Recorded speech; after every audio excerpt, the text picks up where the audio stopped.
네가 들어가 얻으려 하는 땅은 네가 나온 애굽 땅과 같지 아니하니 거기서는 너희가 파종한 후에 발로 물대기를 채소밭에 댐과 같이 하였거니와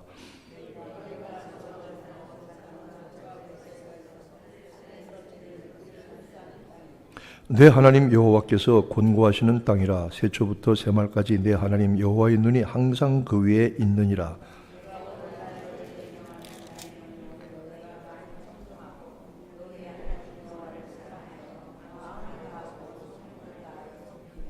여호와께서 너희 땅에 이른 비 늦은 비를 적당한 때에 내리시리니 너희가 곡식과 포도주와 기름을 얻을 것이요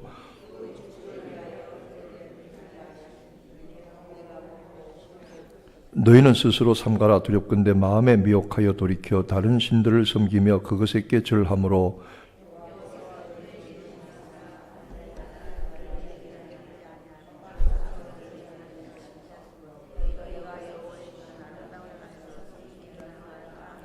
이러므로 너희는 나의 이 말을 너희 마음과 뜻에 두고 또 그것으로 너희 손목에 매어 기호를 삼고 너희 미간에 붙여 표를 삼으며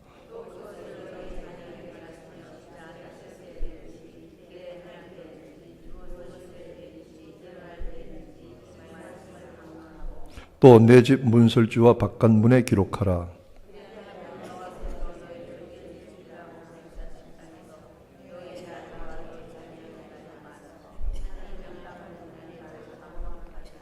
너희가 만일 내가 너희에게 명하는 이 모든 명령을 잘 지켜 행하여 너희 하나님 여호와를 사랑하고 그 모든 도를 행하여 그에게 부종하면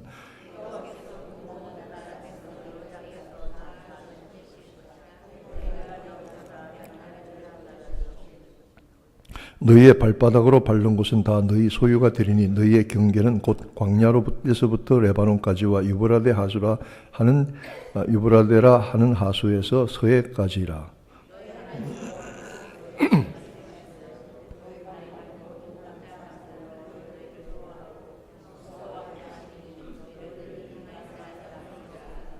내가 오늘날 복과 저주를 너희 앞에 두나니 너희가 만일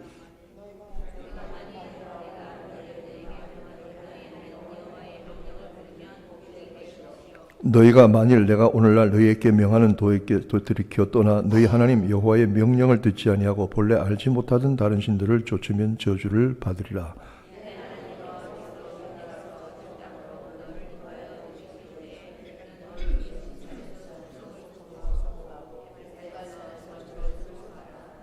이 두 산은 요단강 저편 곧 해지는 편으로 가는 길 뒤 길갈 맞은편 모래 상수리 곁 나무 곁의 아라바에 가는 가나안 족속의 땅에 있지 아니하냐.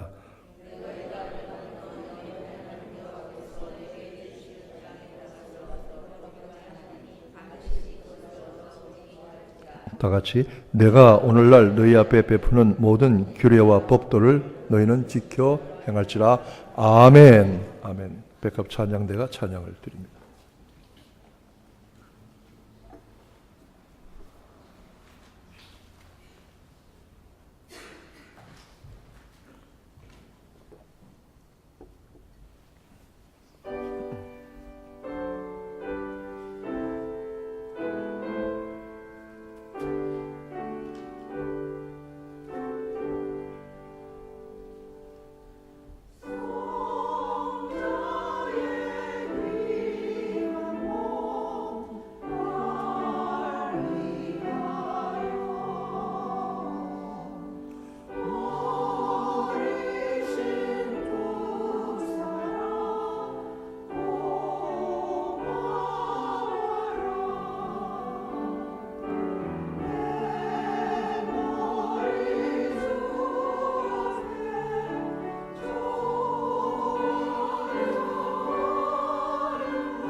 아멘, 아멘. 감사합니다. 참 잘하셨어요. 네. 오늘 우리에게 예배를 허락하시는 하나님께 감사하십니다. 할렐루야, 아멘. 네. 우리 광 목사님 스타일로 한번 인사하십시다. 참말로 잘 나오셨습니다. 인사하십니다. 옆에 보고 서로 인사하세요. 참말로 잘 나오셨습니다. 네. 부흥회를 우리가 잘 마쳤는데 부흥회를 시작할 때에 기도하면서 강사를 모시면서 목회자는 정말 좋은 부흥회 강사가 오셔서 성도들에게 제발 좋은 은혜를 끼쳐 주시라고. 왜냐하면 부흥회 잘못하면 뒷말이 많거든요. 또 여러분이 또 보통 말 많은 분들이 아니잖아요. 솔직히 말하지만. 부흥회 끝나면 말들이 많거든요. 그러니까 이 말들이 없는 그저 은혜 많이 말씀 충만, 은혜 충만한 강사가 오시게 하옵소서. 그게 목회자가 막 가슴이 조마조마합니다. 제가. 그 강사가 강단에 서서 말씀 전하실 때에 참 은혜롭고 좋은 말씀에 성도들이 아멘 하면 나도 막 기쁜데 사람들이 무슨 그런 설교를 이렇게 하고 있으면은 저도 참 마음이 불편하거든요. 그러니까 강사가 오시는 것도 마음 졸이는 거예요. 저는 사실. 성도들이 정말 은혜 받나 제가 한 눈치를 보는 거예요. 그래서 잘 마치고 가도 뭐 또 이런저런 얘기도 있을 수가 있고 또 좋다는 사람도 있는데 어쨌든 부흥회는 잘 마치고 가도 그 다음엔 또 무슨 문제가 생겨요. 또 문제가 있어요. 잘 마치고 가도. 그 다음 주간에 내가 설교를 어떻게 하나. 이거 고민이에요. 왜냐하면 부흥사가 하도 맛있는 음식을 많이 먹여놨는데 그 다음 해봐야 이게 뭐 표가 안 나. 그냥 이게. 그래서 이게 부흥사가 아주 잘 하고 가셔도 목사는 고민이에요. 그 다음. 그러니까 아니 부흥사는 저렇게 은혜스럽게 하고 가시는데 목사님은 설교가 저게 뭐야. 그래서 뭐 생각하면은 나가서 맨날 사 먹을 수 있나요? 나가서 사 먹는 별미도 있고 집에서 그냥 어머니가 해주는 된장찌개 먹었다. 여러분 그냥 오늘 보리밥에 그냥 된장찌개 먹는다고 생각하시고 그래서 그렇게 먹으면 되는 거예요. 그래서 저는 부흥회 갈 때마다 그렇게 얘기합니다. 내가 천사처럼 여러분에게 말씀 전할 수 있습니다. 제가 상국의 어느 큰 교회에서 부흥회를 했는데요. 그 교회에서 그 동영상을 찍어서 그 홈페이지에 올려놨더라고요. 근데 보니까 제 앞에 아주 유명한 강사들이 지나가셨는데 얼마나 고마운지 제가 그 조회수가 제일 많아요. 그러니까 한 300몇 명이 부흥회 끝나고도 또 들어가 봤어요. 제 모든 설교를. 그래서 감사하다. 그 생각 참 감사하죠. 그런데 제가 부흥회 갈 때마다 그 교회 가서 이렇게 얘기를 해요. 나는 여러분하고 관계가 없는 사람이요. 그냥 며칠 동안 은혜롭게 설교하고 딱 떠나면 그만이요. 근데 여기 담임 목사님은 자기 인격을 걸고 목회를 걸고 여러분을 위해서 어떤 양식을 먹일까 울면서 기도하면서 매일 싸움하는 분이 담임 목사님이니까 담임 목사님이 여러분을 훨씬 아끼고 더 사랑하고 소중한 말씀을 어머니처럼 주는 줄로 믿으시기를 바랍니다. 근데 왜 아멘 안 하는 거예요? 제가 그렇게 얘기를 해요. 가면 꼭 그렇게 얘기를 해요. 사실 그런 면도 있고요. 그러나 좋은 강사가 오셔서 우리의 마음을 뜨겁게 하고 은혜를 새로 발견하게 하고 삶이 변화되기 얼마나 좋은 일입니까? 참 감사한 일입니다. 제가 이 수요일 날 저녁에 광 목사님도 좋은 말씀 정해진 시간에 하시지만 이번 수요일에 제가 어떤 말씀을 성도가 나눌까 하다가 제가 가만히 생각하면서 기도하면서 하나님 수요일 저녁에 무슨 말씀을 주실까 나눠야 되겠습니까 할 때 탁 두 글자가 가슴속에 떠올라요. 그 두 글자가 무슨 글자인지 아시겠어요? 오늘 이 본문 말씀에 비추어서 두 글자가 이 말씀을 설교해라 수요일마다 탁 마음속에 들어오는데 그 두 글자가 뭔지 아시냐면 우리가 순종이라 그래요. 우리 뭐 순종 잘하는 사람은 그런 소리 할 필요도 없어요. 그냥 말 안 해도 순종 잘하시는 분들이 근데 순종 잘하시죠. 고맙죠. 근데 제가 이 신명기를 읽으면서 여러분과 나눠야 되겠다는 말씀의 주제가 두 글자가 탁 들어왔는데 그게 뭔지 여러분 모르세요? 율법입니다. 율법. 이 신명기는 모세의 최후의 고별 설교입니다. 이스라엘 백성들을 광야 40년 동안 방황한 후에 이제 가나안 땅에 들어가는 일만 남았어요. 그러고는 여호수아라고 하는 새로운 지도자를 세웠어요. 그런데 모세는 이스라엘 백성이 가나안에 들어가기 전에 최후로 그동안에 하나님께서 자기에게 주셨던 그리고 이스라엘이 겪었던 모든 일들을 정리해서 그 하나님의 말씀을 다시 한번 이스라엘 백성들에게 설교하는 거예요. 가르치는 거예요. 그래서 이 신명기는 다시 한 번이란 뜻입니다. 다시 한 번. 반복이란 뜻입니다. 그 신명, 하나님 뜻을, 하나님 명령을 다시 연장한다. 다시 되풀이한다. 이런 뜻입니다. 그래서 영어로는 디우트로나람이라고 하는데 이거는 복사한다는 뜻도 있습니다. 다시 반복한다. 그냥 죽기 전에 모세가 최후로 이스라엘 백성에게 말씀하는 거죠. 근데 이 말씀은 이스라엘 백성들을 모아놓고 광야에서 최후로 가나안 들어가기 전에 말씀하시고 모세는 이 말을 하고는 이스라엘과 따라서 가나안에 들어갑니까? 안 들어갑니까? 들어간다는 사람 한번 손 들어보세요. 가나안에 이스라엘 백성 관계. 못 들어간다는 사람 손 들어보세요. 제가 늘 궁금한 건 손 안 드는 사람의 꿍꿍이 속을 알 수가 없어요. 왜 안 드는지 도대체 이해할 수가 없어요. 몰라서요? 모세는 가나안에 못 들어가잖아요. 다수결로 하죠, 이런 거는. 근데 그 못 들어간 이유가 모세가 믿음이 부족해서가 아닙니다. 모세가 뭐 신앙과 믿음이 인격이 부족해서가 아닙니다. 근데 모세는 가나안에 못 들어가요. 왜 못 들어가느냐? 하나님한테 한번 성질을 부렸거든요, 하나님한테. 그래서 이스라엘 백성이 광야에서 물이 없다고 그럴 때에 하나님께서 모세를 보고 지팡이를 한 번만 반석을 쳐라는데 모세가 성질나서 두 번 쳤거든요, 이게. 하나님, 내가 뭐 이 사람들 내가 낳았습니까? 내 새끼입니까? 왜 나한테 이런 일을 맡겨서 고생을 시킵니까? 모세가 열받아서 지팡이를 두 번 쳤거든요. 하나님께서 그 얘기를 하시는 거예요. 근데 뭐 그것만이 다는 아니겠죠. 그렇게 이야기하시지만 모세가 가나안에 들어가지 않았어요. 아는 것은 가나안은 새로운 시대, 광야에서 애굽에서 종살이 하던 노예 근성에 뿌리 박은 사람들이 가나안에 들어가면은 여전히 종살이 같은 종의 마음을 가지고 있어요. 그래서 광야에서 자유인으로 태어난 세대들이 가나안에 들어가게 하고 그 지도자를 믿음을 가진 여호수아를 생겼는데 모세가 여호수아의 뒤를 따라서 만약 가나안에 들어갔다면 여호수아는 골치가 무지개 아팠을 겁니다. 툭 하면 뭐 가는 여호수아가 오라 가라 그러고 뭐 이번에 어디를 먼저 가라 그러고 이런 일을 내가 너한테 뭐라 그랬냐 그러고 잔소리가 얼마나. 여러분 이 나이 들면요 조금 잔소리가 많아집니다. 조금. 그리고 했던 얘기 또 합니다. 그래서 늙은이는 늘 그런 소리만 하는 사람이 늙은이래요. 그러니 모세가 들어가서 앉아가지고 뒷짐지고 뭐 여호수아를 간섭을 하기 시작하면 또 모세도 젊은 사람들 하는 게 눈에 안 차거든요. 보통 이 젊은 사람들 하는 게 눈에 안 차요. 어른들은.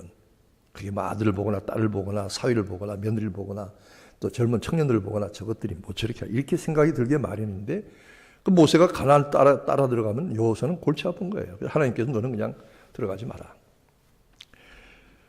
그러니까 모세는 들어가지 못하고 이스라엘 백성들이 요단강을 건너가는 것을 보면서 느보산에 올라가서 최후를 마칩니다. 홀로 올라가서 거기서 죽습니다. 느보산이 베들레헴에서 그렇게 멀지 않아요. 제가 그 이스라엘 요르단 국경을 넘어서 베들레헴에 갔더니 베들레헴에서 나오는데 거기 목자들의 뜰이라고 있어요. 산이 비탈이 이렇게 있는데 풀이 많고 양들을 쳤대요. 목자들이 천사들의 예수님 나신 소식을 들은 자리가 그곳이래요. 근데 그걸 넘어서 저기 보니까 산이 느지막한 산이 하는데 그게 느보산이더라고요. 거기서 모세가 최후를 맞았다. 참 감회가 새로웠습니다. 그러면서 이스라엘 백성들에게 이 말씀을 주시는데 율법의 말씀을 다시 한번 확인시켜 주시거든요. 그런데 하나님께서 이 율법을 주셨는데 율법은 사실 우리들의 법은 아닙니다. 이 율법은 모세를 통해서 어디서 주셨어요? 엠파이어 스테이트 빌딩에서 주셨다고요?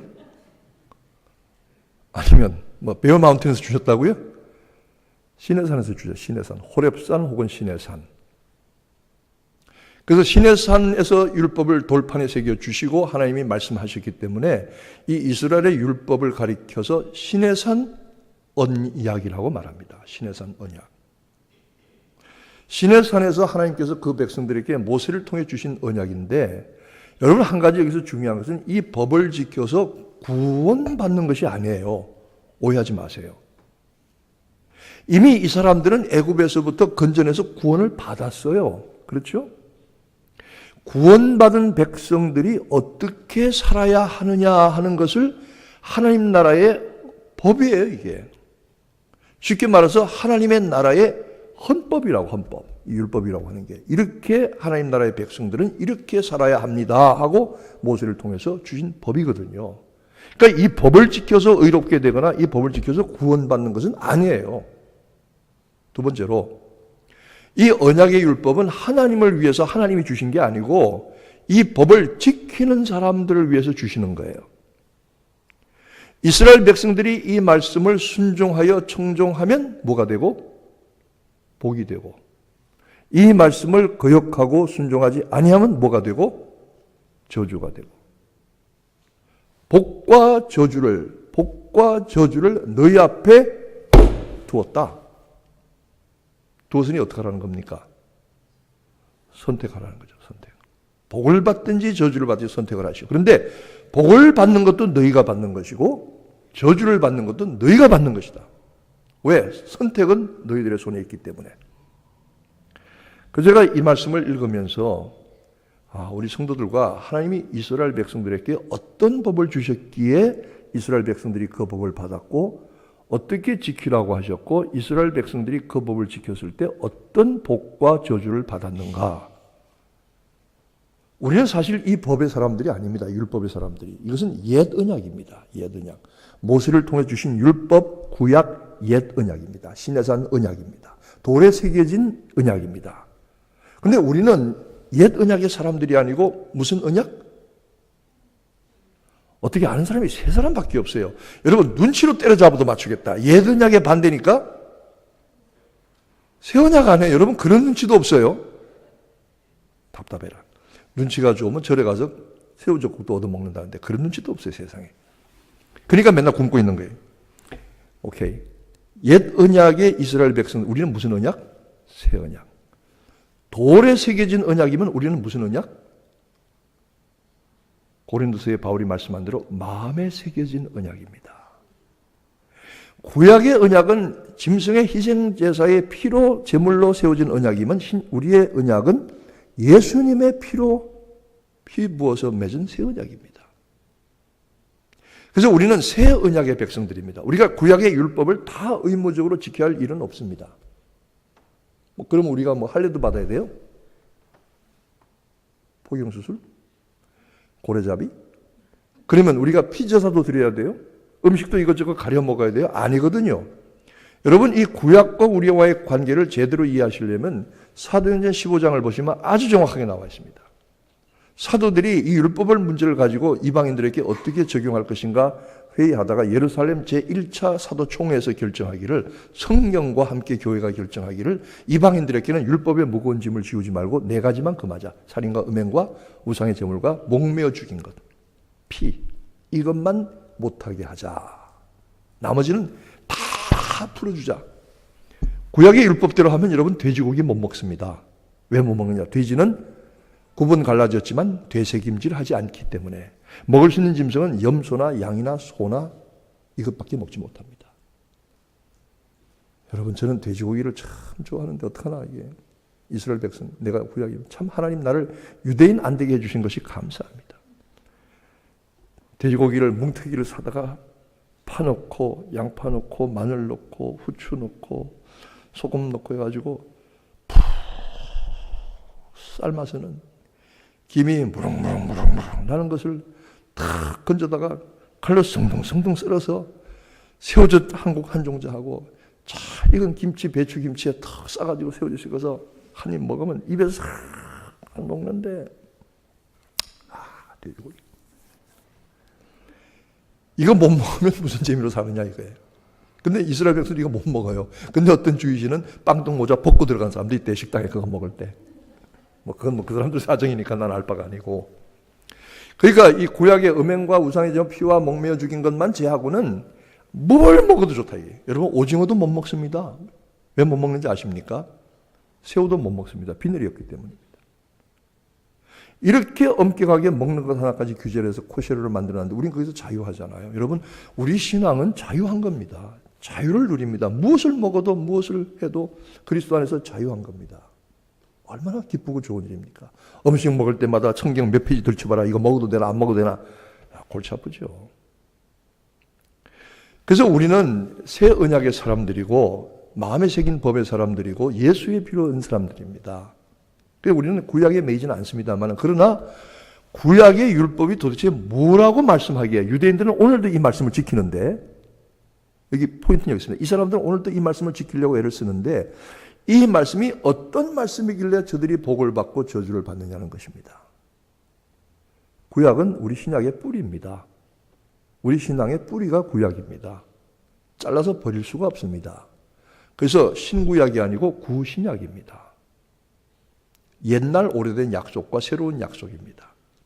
그래서 이 구약을 연구하는 것은, 구약을 말씀을 이해하고 연구하는 것은 우리의 신앙생활에 크게 도움이 되는 일입니다. 그리고 우리가 유대인은 아니지만 정말 오늘 말씀대로 너희가 내 말씀을 명령하면 너희를 강성하게 해서 너희 주변에 있는 모든 족속들이 너희를 다 무서워하게 하겠다고 하나님께서 약속하셨거든요.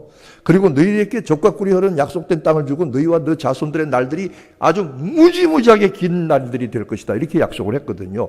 어떻게 돼서 이 사람들이 이렇게 복을 받는가? 그리고 하나님께서 자기 백성에게 원하시는 율법이 어떤 것이고 무슨 뜻이 있는가 하는 것을 우리가 새겨서 우리의 믿음에 우리가 복받는 일에 도움되기를 원하는 것입니다. 그래서 제가 앞으로 수요일 날마다 이 신명기를 한 시간 말씀을 저도 연구하고 여러분도 나누려고 합니다. 근데 율법을 연구하는 데서는 탈무드만한 책이 없는데요. 제 방에 탈무드가 16권 있어요. 16권. 바벨로니안 탈무드가 있고 팔레스타인 탈무드가 있는데 제 방에도 탈무드 전집이 있어요.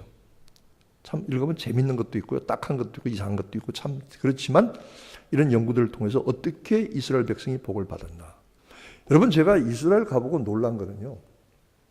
주변에 아랍 나라가 수십 개 나라가 되고 이스라엘 주변의 아랍 나라의 인구가 20억 가까이, 20억 가까이.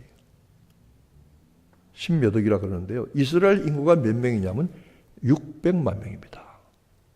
600만 명이 6천만 명도 아니고 10몇 억의 인구와 싸워서 그 아랍 나라들을 꼼짝 못하게 해요.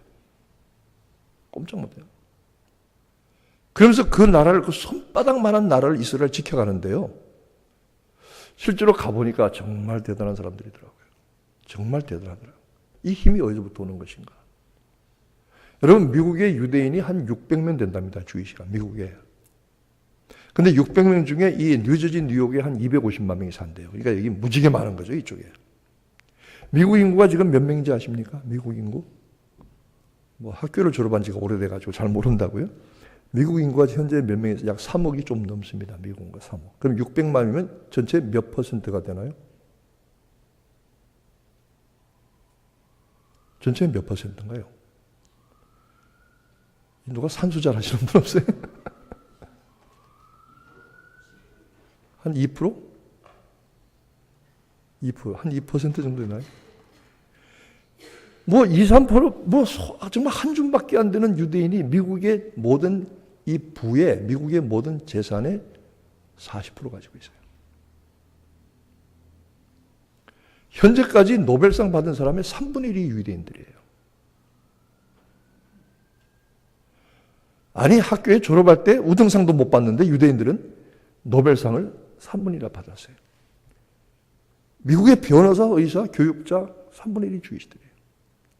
여러분, 세계적으로 유명한 음악가들 다 주이시에요. 뭐 번스타인, 뭐 솔티,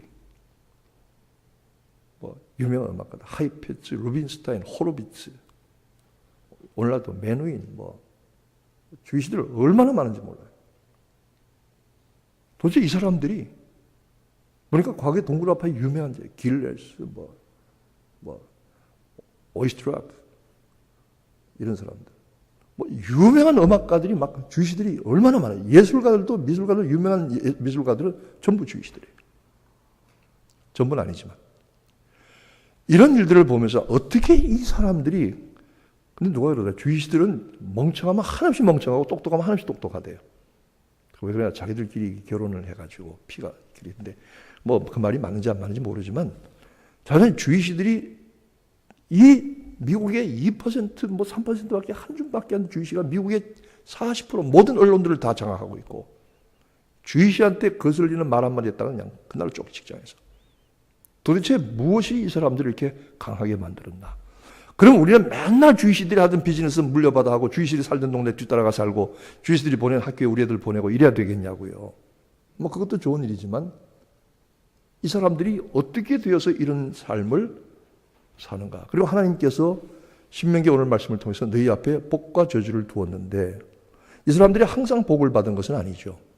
많은 저주도 받았죠. 그리고 많은 복도 받았죠. 어떻게 해서 그렇게 되었는가?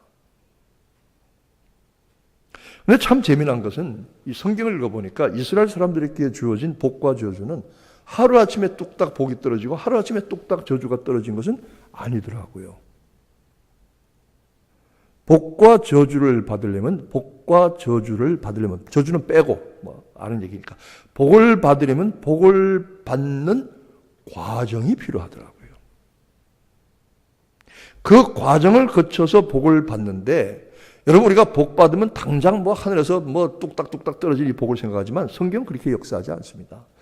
복은 그 과정을 하나님의 명령을 지키는 과정을 충실하게 성실하게 행한 사람에게 주시는데 내가 복을 못 받으면 내 자손들이라도 받더라고요. 이 복의 특징이 여기 있습니다. 성경이 말하는 복의 특징은 그 즉시를 주는 즉석 복이 아닙니다. 성경의 복은 나에게도 주시지만 그 복이 결국은 내 자손들에게까지 미치게 하는 자손 대대로 미치게 하는 복입니다. 이게 하루아침에 오는 게 아닙니다. 그러니까 오늘 성경 말씀에 너와 내 자손들의 날이 내가 약속한 그 땅에서 장구하리라 말씀하는 겁니다. 그러니까 복을 받으면 나만 받기를 원하는 것이 아니고 내 자손들도 복 받게 되기를 원하는 것입니다. 우리 강성엽 집사님만 복 받는 게 아니라 저 아멘 부대원들도 복 받게 되기를 바라는 것입니다. 아멘? 쳐다가 아멘해. 아멘 부대가 왔어요, 오늘도. 얼마나 귀여운지 몰라요.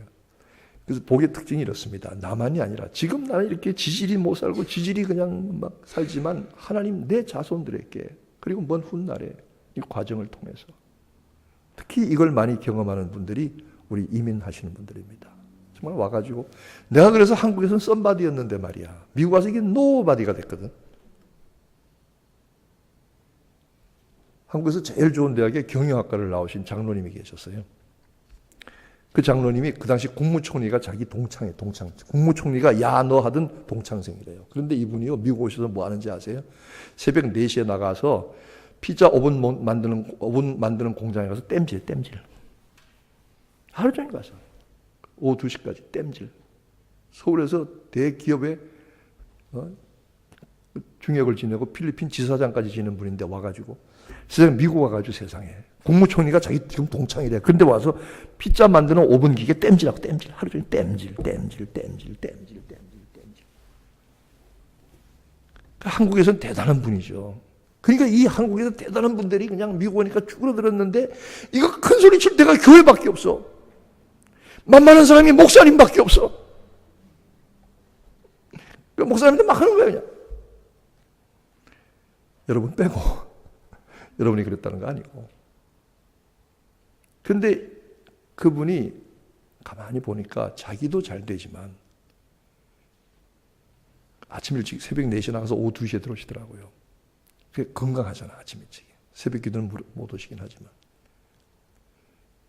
그런데 그 자손들을 여기 와서 공부를 시켜서 좋은 학교 나오게 하고 성공하게 하고 믿음 생활 잘하게 하고, 그렇게 되면 그 복이 내게만 주어지시는 복이 아니라 당장 내 눈앞의 복만이 아니라 나를 통해서 내 자손들에게, 나를 통해서 내 이웃에게, 나를 통해서 내 교회가 복받는, 장고히 복받는, 장고히 여러분들의 후손들이 복받는 믿음 가지게 되시기를 축원합니다. 이 믿음이 어디서부터 오느냐? 하나님의 말씀, 이스라엘 사람들이 율법에서부터 왔다면 우리가 그 율법을 한번 연구해 보자. 비록 우리 법은 아니라고 하더라도 연구해 보자.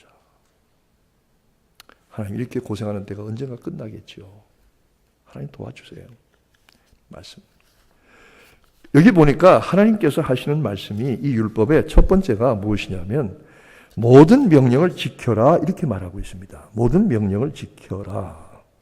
여러분 8절에 보시면 우리 8절 다 같이 한번 읽어보십시다. 시작합니다. 그러므로 벌써 덮으셨어요? 좀 펴놓고 믿으세요. 다시 8절 시작.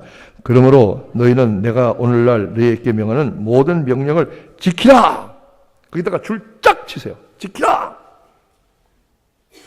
저를 받아십시다. 모든 명령을 지키라.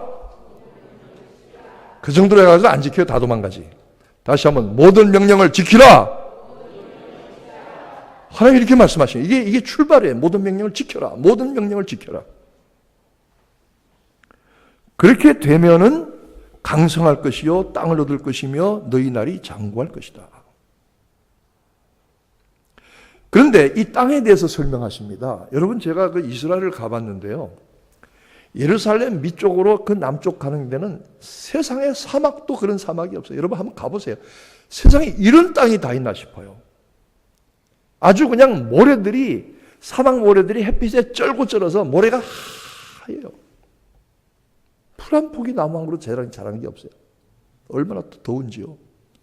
정말 모래밭이 끝도 없어요. 그 예루살렘 사해 바다를 예루살렘 여리고 사해를 내려가면서 저 남쪽으로 내려가는데요. 가도 끝이 없는 네게브 바람 광야. 정말 저는 그걸 보면서 모세가 정말 이 광야를 이스라엘 백성 끌고 다니라고 죽을 고생했구나. 죽을 고생. 이게 보통 일이 아니구나. 막 그게 은혜가 되더라고요. 광야를 보니까 은혜가 되는 거예요. 막. 예루살렘 위쪽으로 나사렛에서 저 북쪽에 갈릴리 쪽으로 올라가면서 땅이 좋더라고요. 조금. 거기는 겨울에 비가 좀 온대요.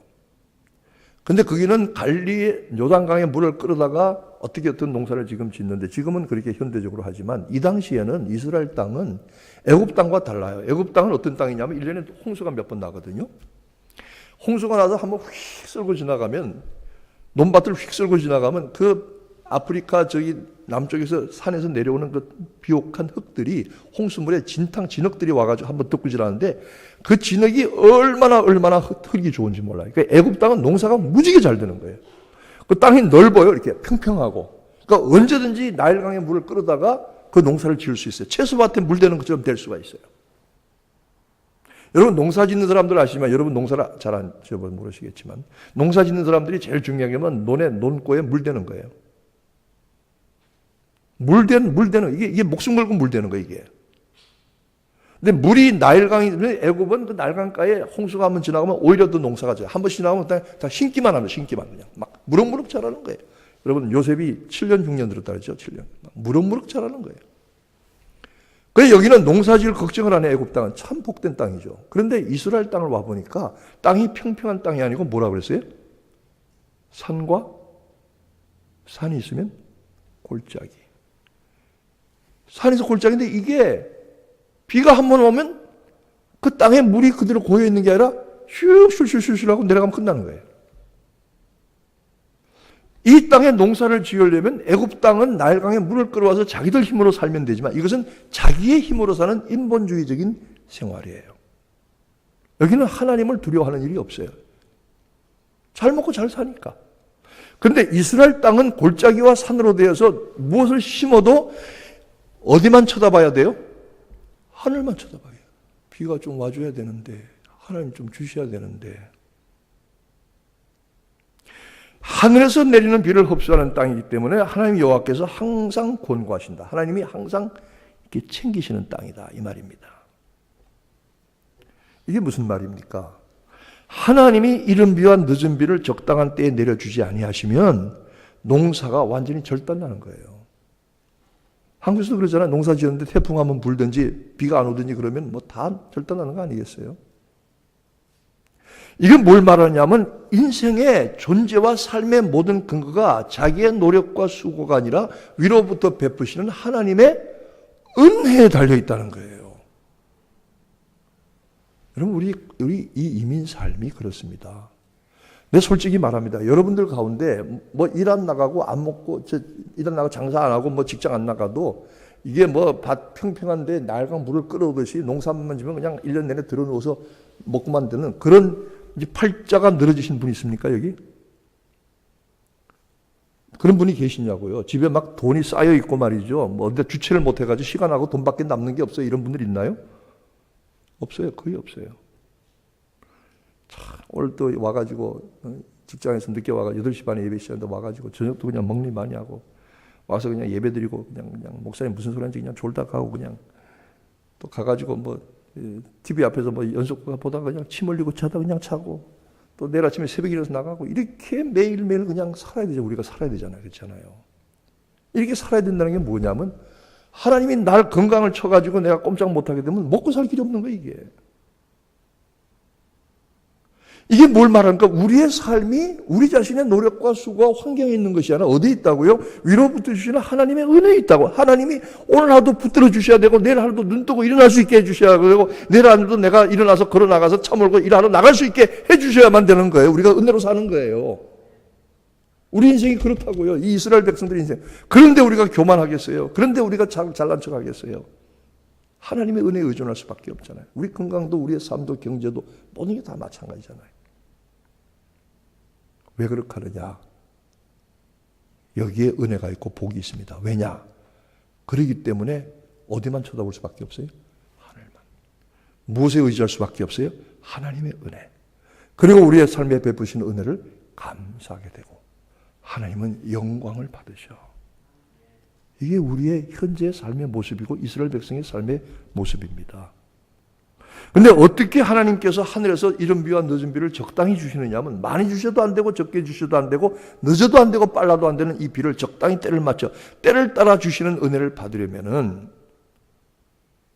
명령을 지켜 청종하고 하나님을 사랑하여 마음과 성품을 다하여 섬기면 그랬습니다. 여러분 여기서 중요한 것은 하나님의 말씀을 지키는 일에 있어서 무엇을 말씀하고 있느냐면은 여기에 중요한 것은 마음과 성품을 다하여 하나님을 사랑하는 것입니다. 우리가 명령을 지키는 것도 그냥 마지못해서 이것만 안 지키면 벌 받고 지키면 복 받을 거가 아니고 하나님을 사랑해서 마음을 다해서 지키면 우리가 13절 말씀 우리가 다 같이 한번 읽어보십시다. 13절 읽어보시고 한 5분만 더 끝낼게요. 우리 13절 다 같이 읽습니다. 시작합니다. 내가 오늘날 너희에게 명하는 나의 명령을 너희가 만일 청종하고 너희 하나님 여호와를 사랑하여 마음을 다하고 성품을 다하여 섬기면 그랬습니다. 거기다 줄 쫙 치세요. 마음을 다하고 성품을 다하여 섬기면 무엇을 다하라고요? 마음과 성품을 다해서 사랑해서 섬기면 그냥 형식적으로 습관적으로 의무적으로 와 있는 게 아니라는 거죠. 다른 신들을 섬기며 절하지 아니하면 하늘을 닫아 비를 내리지 아니하며 땅에 소산을 내지 않게 하지 아니하실 것이다. 하나님이 우상을 섬기면 하나님의 명령을 어기고 제멋대로 살면 하늘의 문을 닫아 버리신다. 하늘의 문을. 여러분 우리의 삶이 큰 소리 치는 것 같지만 하나님이 하늘의 생명에 공급하시는 복의 문을 닫으시면요. 꼼짝없어요. 그냥 가는 거예요. 이 말씀을 너희의 마음과 뜻에 둘 것이며 여러분 18절 말씀 우리 다 같이 한번 읽어보십시다. 18절 시작합니다. 이러므로 너희는 나의 이 말을 너희 마음과 뜻에 두고 또 그것으로 너희 손목에 매어 기표를 삼고 너희 미간에 붙여 표를 삼으며 됐습니다. 앉을 때나 일어날 때나 기도할 때 누웠을 때 일어날 때 이 말씀을 강론해라 이렇게 말하는데 손에도 붙이고 손목에도 차고 이마에도 붙이라 이렇게 말하는데 중요한 것은 그게 아니에요. 손목에 차고 이마에 붙이고 이렇게 써붙이가 이게 아니라 뭐라 하십니까? 너희 이 말을 너희 어디에 두라고요? 너희 마음과 뜻에 두라고요. 하나님의 말씀을 마음과 뜻에 두라고요. 써붙이고 앞에 여러분 어떻게 생각하시면 저는 교회에다가 이렇게 써붙이는 거 참 싫어요. 가면 무슨 새로운 비전에 독수리 날개침 성령 여기다 갖다 잔뜩 붙이는데 여러분 그거 얼마나 지저분한지 아세요? 왜 앞에다 그런 거 붙이냐고요. 붙이면 밑에다 붙이지. 그다음 표를 붙이고 여기다 성경 구절 써놓고 그거 쓴다고 중요한 게 아니에요. 성경 구절 붙이고 쓰고 사방에 읽고 이게 중요한 것이 아니라 성경의 말씀이 하나님의 말씀이 여러분의 마음과 뜻에 있게 되기를 축원합니다. 그래야만 정말 마음으로 순종하고 하나님 사랑하는 거예요. 그렇게 되면 약속한 땅에서 너희와 자녀들의 날이 장구하리라. 그 다음에 26절 한 절 더 읽고 마치겠습니다. 26절 우리 다 같이 읽으십시다. 시작합니다. 내가 오늘날 복과 저주를 너희 앞에 두나니 너희가 만일 내가 오늘날 너희에게 명하는 너희 하나님 여호와의 명령을 들으면 복이 될 것이요 아니면 저주가 될 것이다. 복과 저주가 누구의 선택이에요? 나의 선택이에요. 여러분 제가 목회하면서 대단히 훌륭하고 잘난 목사는 아니지만 이렇게 보면은 저분은 복받을 만한 분이다. 복받을 만한 믿음을 가졌다. 복받을 만한 마음과 복받을 만한 삶의 자세와 태도를 가졌다. 하나님, 저런 사람 복을 안 주면 누구에게 복을 주시렵니까? 또 어떤 사람 보면 저 사람 저래서 복받기 어려운데 하나님 그대로 둘 수도 없고 하나님 저 사람에게 복을 주시옵소서.주시옵소니까 더 힘들어요. 그냥 더 힘들어. 복과 저주는 내가 선택하는 겁니다. 여러분 앞에 두었습니다. 간단합니다. 하나님의 말씀을 여러분의 마음에 두고 뜻에 두고 전심으로 하나님을 사랑하여 섬기면 여러분들의 복된 날이 장구하게 될 줄로 믿으시기 바랍니다. 내게 주어진 이 선택을 나의 것으로, 복을 나의 것으로 선택하는, 그리고 신명기의 율법의 말씀의 뜻을 깨달아서 복받는 성도들의 믿음이 되시기를 주님의 이름으로 축원합니다. 기도하겠습니다. 하나님 아버지, 오늘 신명기의 말씀을 통해서 이스라엘 백성들이 어떻게 복과 저주를 받았는지, 하나님이 그 백성에게 원하시는 것이 무엇인지 알게 하여 주옵소서. 우리가 하나님 보시기에 복받을 만한 사람들 다 되게 하시고 복을 선택하는 이들이 되게 하여 주옵소서.